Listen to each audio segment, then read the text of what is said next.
willing to do that. But thankfully, we had my amazing, wonderful husband to do the job while we were kind of worryingly and impatiently waiting in Iran to see what's going to happen next. I want to thank all my friends as well in Iran who supported me over the past 2 years, and I was under house arrest. And when I came out of the tag, to entertain me and keep me upbeat. I also want to thank all the medical team in Iran who have been looking after me. It was an amazing experience to see people who knew me through media, just to be looking after me when I was under house arrest and when I came out of it, just to give me medical support and advice. I would like to thank the members of prisoners, the family members of prisoners in Iran, who I happen to be very, very close with, just like Roxanne's parents and family, who have been really supporting me all along this journey. I want to thank my amazing lawyer in Iran. He has been accompanying me to the court and fearlessly fighting for my release. There is very little lawyers in Iran can do with regards to human rights, but I think he has been just amazing throughout that journey. And the least but not last, my amazing husband, who has been tirelessly campaigning for me, so thank you so much. And my daughter for being very, very patient with mommy to be coming home, so I am so grateful.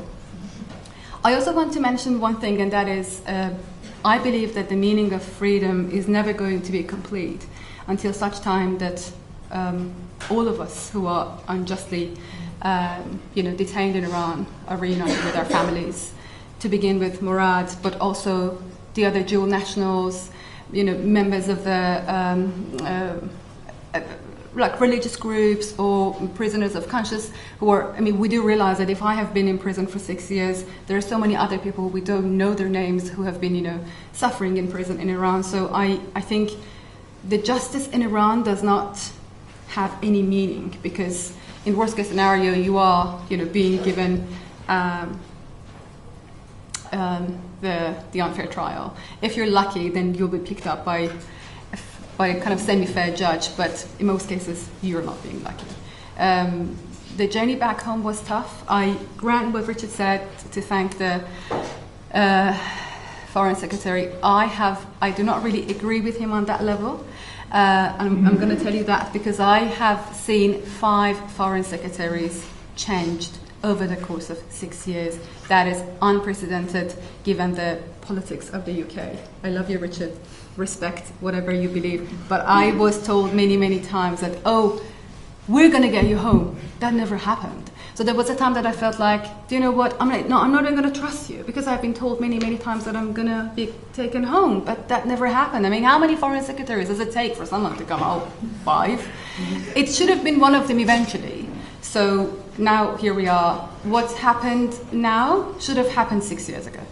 I think we all know I'm assuming this is going to be public knowledge of how I came home. It's fair to assume. I'm not going to mention, I don't know the details, but what took me home now on the very same day, 17th of March 2022, that is the very same day that I left London, 17th of March 2016, to go on a 2-week holiday, and I never returned on the flight that I was coming back home with. But I think it should have happened exactly 6 years ago. I shouldn't have been in prison for 6 years. And yeah, I think we have gone through a lot. It has been a tough journey. The coming back was also very tough. So you do realize that coming back to a daughter who is nearly 8, I left her when she was not even 2. There is a whole lot to catch up with Richard and Gabriella and getting to know them better. So I would appreciate, the privacy, and and thank you very, very much. I think I should really thank the media members, because that is how the world happened to know my story. So I am grateful for that. Thank you. And could I now ask Roxanne Tabas to speak and tell her story about her father, Murad Tabas? Okay.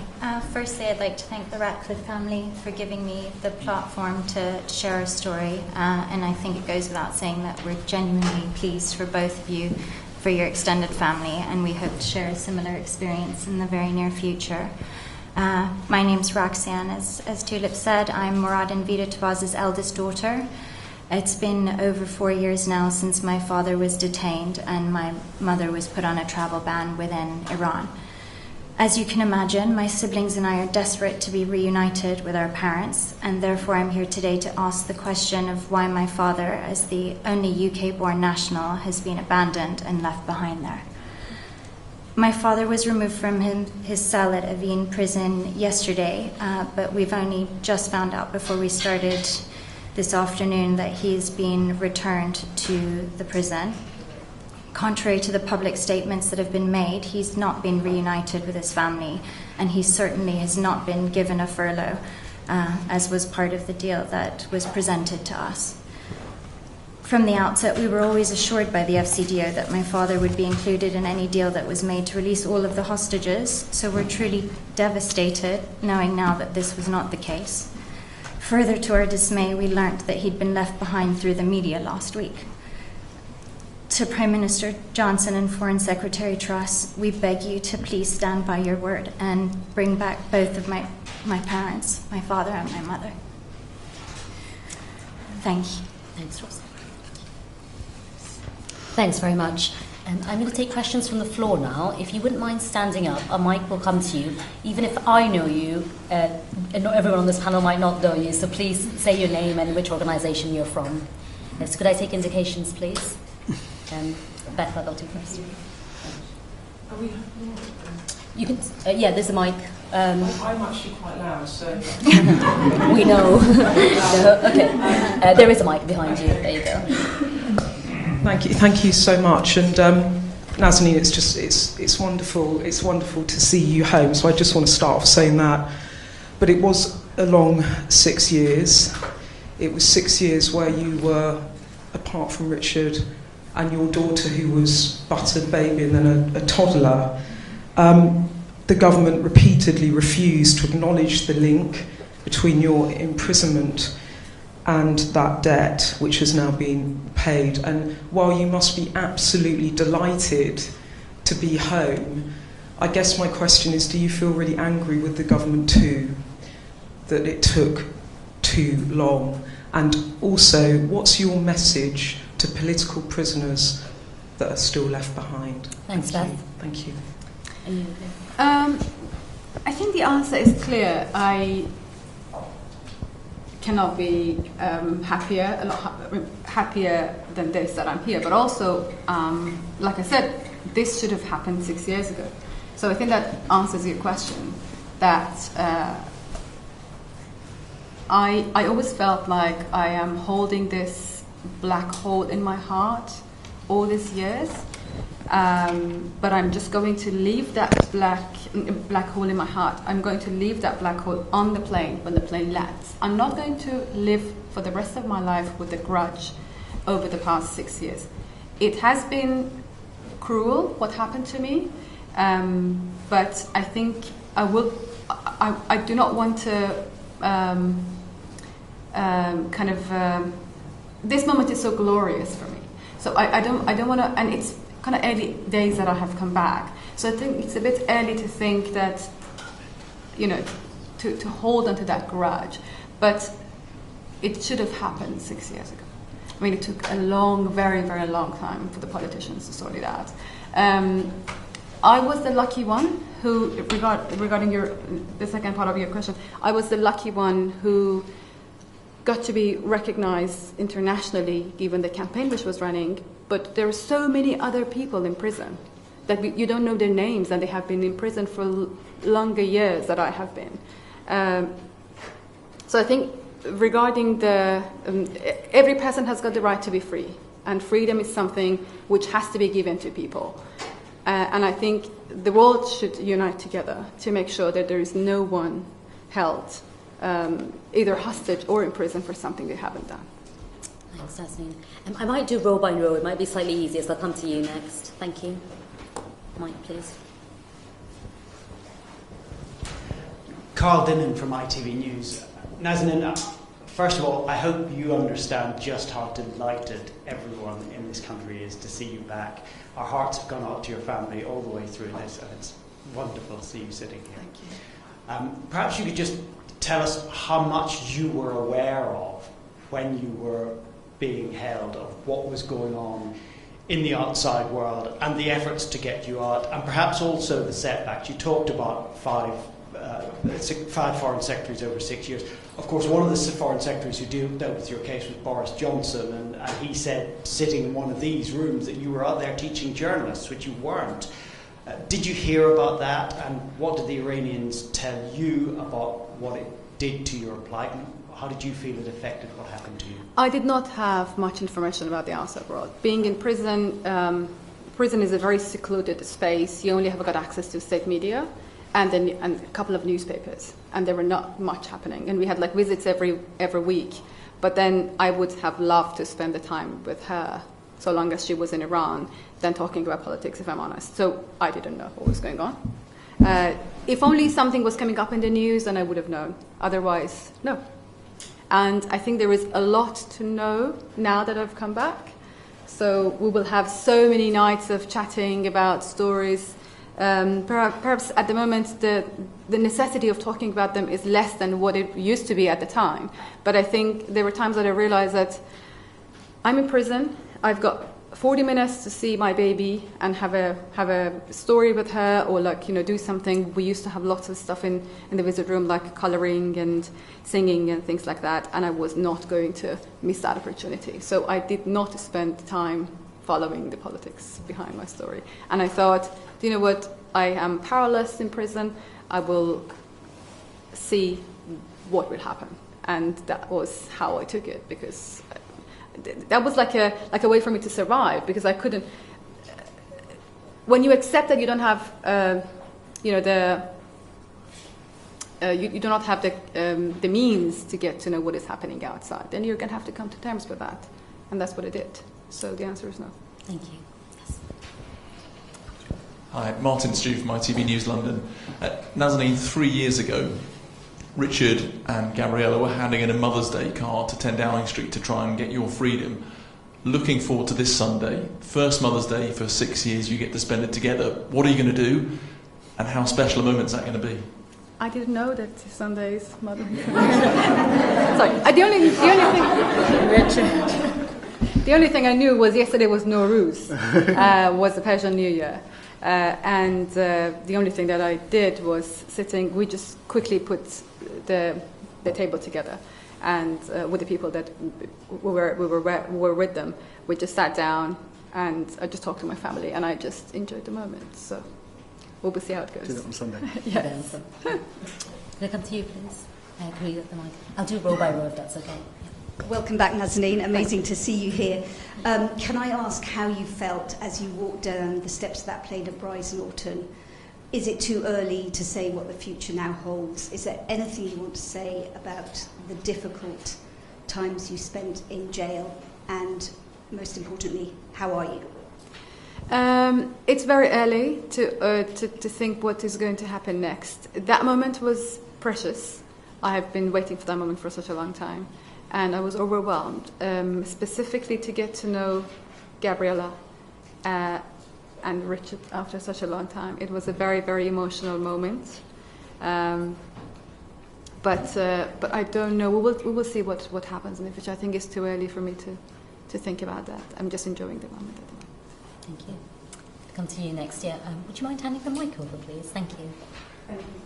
Natasha Phillips, Kayhan Life. Welcome home, Nazanin. Nowruz Mubarak. Roxanne, I'm really sorry to hear about your father's case. My question is either for Tulip or Richard. Once you receive a response from Tom Tugendhat, will you be considering a judicial review? Shall I take that one? No, probably is the short answer. I obviously at points we've been angry, and foreign of us will know that. We said it fairly bluntly. I mean, behind closed doors, when we were in seclusion, we were talking about it is useful to review what happened and what we can learn from it. I think the suggestion of a Foreign Affairs Committee review inquiry is a really good one. I think there are specific issues in our case, but there's a wider issue about how the government deals with hostage taking, how it can do it better. It's not easy. The Foreign Office has a challenging job. Iran is tricksy, and you know, everything that's happened to Roxanne's dad in the past 48 hours demonstrates that. I think it would be really valuable for Parliament to take up that challenge and to talk it through. I think that's best done, through Parliament rather than sort of angry lawyers and you know, everyone having to sort of cover themselves. But I mean, as Nazanin said, it's early days. I don't think. I mean, I feel I am retiring from campaigning rather than going into a let's lobby the Foreign Affairs Committee kind of a stage. But I think there's an important point there. Just leaving it to me, Richard. I see. Could you pass the mic on? Thank you. Do you want to? Yes, please. My name's Patrick Winter from The Guardian. I just wanted to know whether this might be black hole territory you don't want to talk about, but which I understand, but could you describe what solitary confinement is like, what effect it had on you? I would not be comfortable answering your question. I'm sorry, Patrick. Can I then ask you another question? If you're very quick. On the issue of the debt, is that what you felt held back your release? Yes, failure to pay the debt? Yeah. And then why do you think it wasn't paid? Sorry, it's one question. I don't know, but I was told early on that there is something they want off the Brits, and they're not going to let me go until such time that they get that, and they were correct about it. So I didn't know the details at the time, but I think it was the week 2 or week 3 that I was arrested, like 6 years ago, that they told me, we want something off the Brits, we will not let you go until such time that we get it. And they did keep their promise. That's right. Thank you. Hi Nazanin, that's Catherine Philp from The Times. It's amazing to see you. It's quite overwhelming actually. And you seem so well. I think it's easy to forget some of the horrible cruelty that you've been subjected to.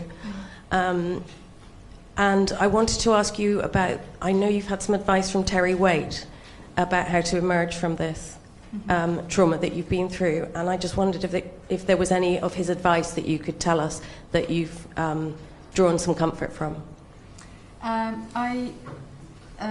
It's very difficult for me to talk about what I've gone through, so I would rather not answer that question, and I think this moment is just coming back home and just enjoying. It will always haunt me. There is no other way around it. It will be with me.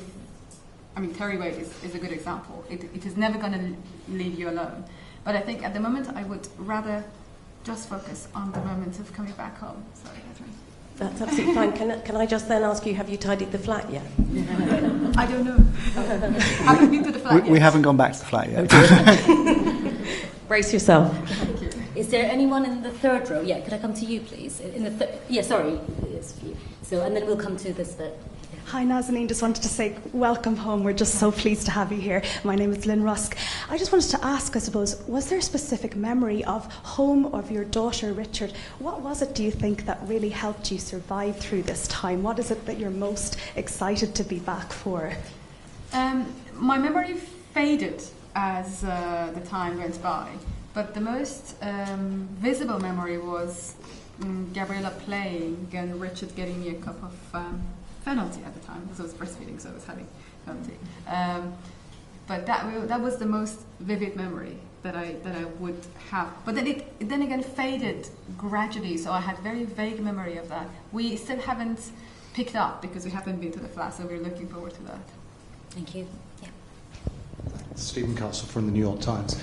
Nazanin, I just wonder, did you always manage to keep your faith and your confidence that you would be released? And if so, how did you manage to keep that strength? And to Richard, please, I think right at the beginning of this you were encouraged to keep very quiet and not to rock the boat and to sort of keep your mouth shut. Do you think that if you'd done so, we would now have the result that we have? And what would be your advice to other people in regrettably similar situations? Richard, why don't I come to you first? Yeah, it's a good question. I think, and it's a question that all, as families, we all struggle with.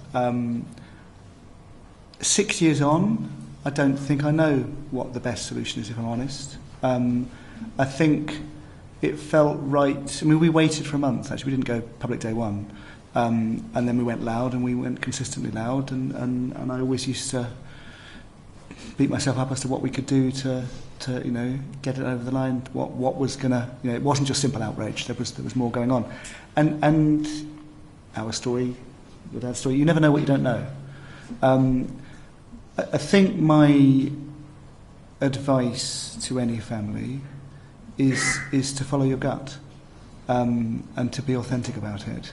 My gut told me that this was outrageous and crazy and there must be something else going on, and to speak out about it. It didn't tell me to do it on day one. Day one I was bewildered. But once I did. And it was tough for Nazanin's father, because his gut told him not to stir up a hornet's nest. And he didn't feel that it was particularly sensible of his son-in-law to stir that up. Well, it's not like we got her out in 6 weeks. We got her out in 6 years. I am eternally grateful to everyone involved in getting her out, some of whom are in this room, because our life can start again. There were bumps along the way. It might have happened differently. It happened this way for us. I hope it happens soon for Roxanne's dad. Thank you. Could I go to... Yes, please. Yeah.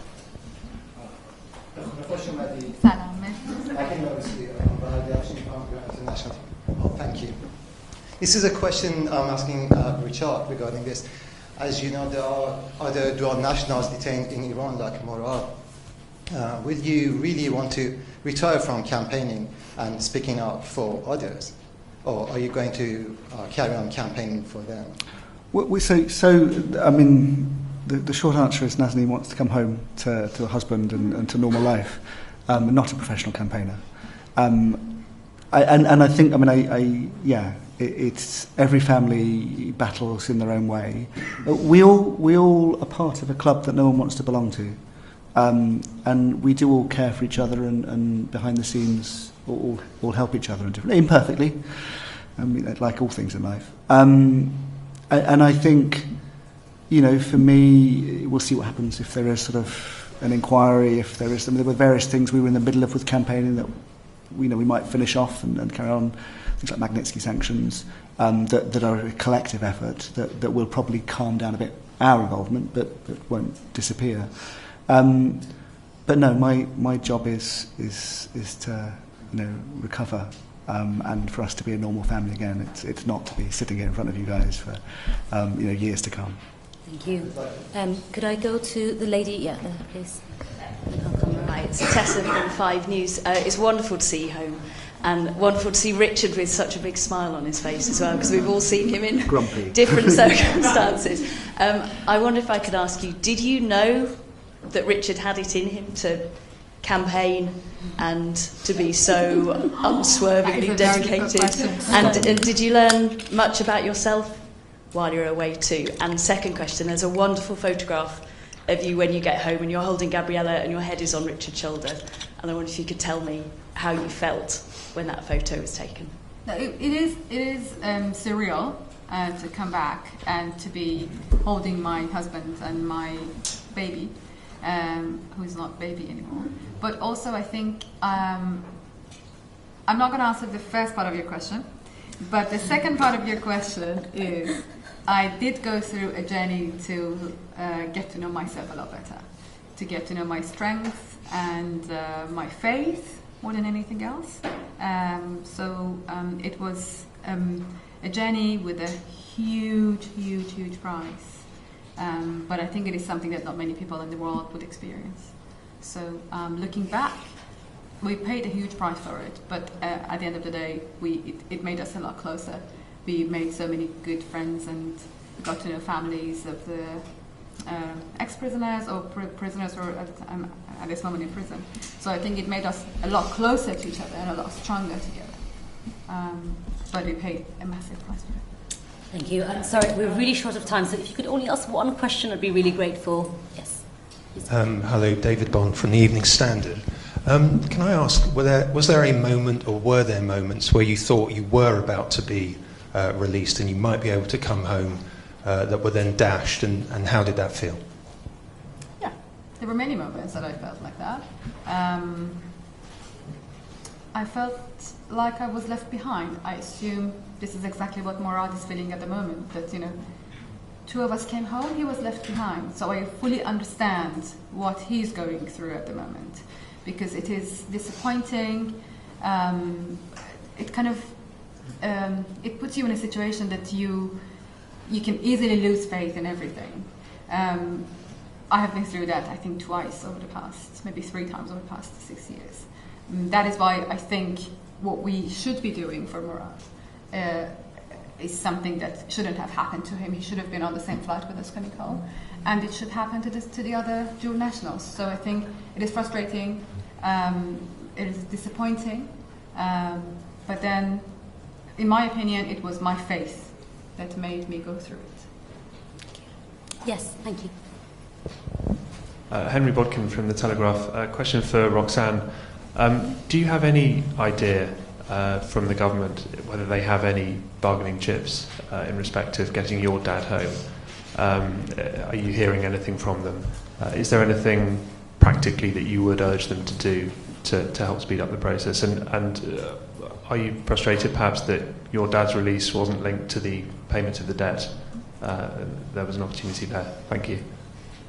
I haven't been appraised of the situation in terms of what's being negotiated at this time. We were advised that he would be on an indefinite furlough, which turned out to not be the case.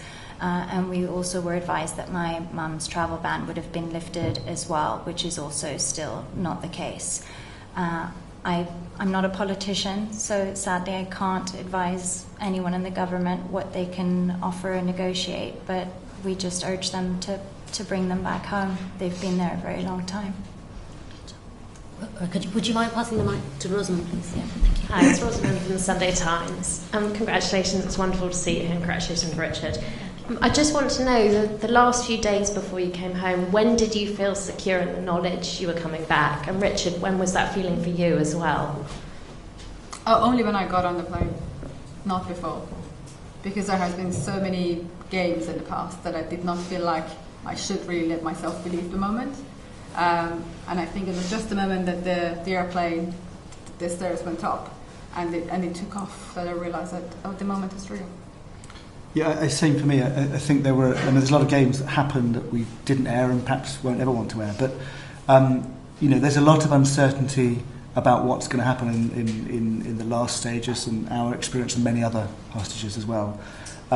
We've had false storms before. We clearly were close by. It felt like it in the last few days was getting closer, but probably there was always a gap between what I thought was going to happen and the Foreign Office was saying, "Listen, it's moving." I was like, "Well, until it's happened, it hasn't."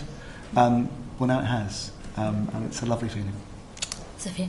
Yeah. Hi Nazanin, massive welcome home. It's great to see you. Just a quick one. How was your first weekend of freedom? Is Gabriella getting used to having mummy home? And I wondered also how your mum and dad were back in Iran, and if you ever felt that in a million years perhaps you'd be able to travel back there and see them again. Well, she has been upgrading mummy to be with her and downgrading, sadly, daddy a little bit. And rightly so. Making up for the past. I haven't seen Gabriella for the past 2.5 years because she was in Iran with my parents, and she left Iran in October 2019. So lots of catching up. It was lovely to get to hold her, to braid her hair, and to brush her hair. That was a moment that I really, really missed. My parents were relieved. I must admit that I felt like my mom would be very, very upset. She was not. She was so happy that this whole thing is over. The only thing which was kind of bothering my mom and dad was like there was my presence in the flat because I was living with them for the past 2 years, and I think it was my absence which was bothering them more than anything else. But they were very, very much relieved that I'm back. Regarding the traveling back to Iran, yeah, you know my opinion on that. It took me 6 years to come back. I think I will be very, very cautious about when I'm going to book a ticket to go back. Is there? Did you want? Okay, so Yeah. could you hand the mic, please, to the gentleman behind? Yeah, you've got the mic. Yeah. Thank you. Jonathan Ruckman from Channel 4. Welcome and happy Nowruz. It's great to see you. Thank you. As you know, we're hearing that a new Iran nuclear deal is quite close. You have a platform now to say what you think perhaps should be in it, because there, as you said, there are a lot of political prisoners in Iran. And I wondered what you thought the bare minimum was in terms of releases of your fellow prisoners so that others don't get trapped. I think it would be a very difficult question to ask for me. I'm just going to look at it in my own perspective, and that is, I have been a pawn in the hands of the two governments over the past 6 years. I did follow the story of JCPOA for the past 6 years very, very closely, and that is because I was told many, many times that my story is linked to that, which shouldn't have happened. I don't think anybody's life should be linked to a global kind of agreement on whatever that is, whether it's nuclear, whether it's environment, or whatever. Every human being has got the right to be free. And what really upset me all these years is my life was linked to something which has got nothing to do with me. And we went through ups and downs of, the country is getting very close to each other and then falling apart, and then there is a war, and there is a... Why do we have to pay a price for that? I think the remaining dual nationals in Iran, their story should not be linked to any political/international agreement. Human rights should not be something that people would look into as a side, story when they're doing big deals. It has to be on its own, independently, a big issue to be solved.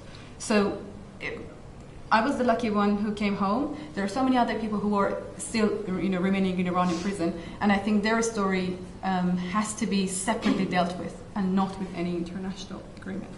Thanks, yes, would you pass the mic on? Please, could you be quite short, because I'm conscious I'm keeping them a bit longer than I said I would.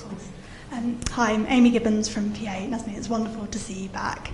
I wondered if I could ask you a little bit more about your return to the UK, and specifically some of the first things that you did. So the first place you went, the first meal you had, the first TV show you watched, if you did.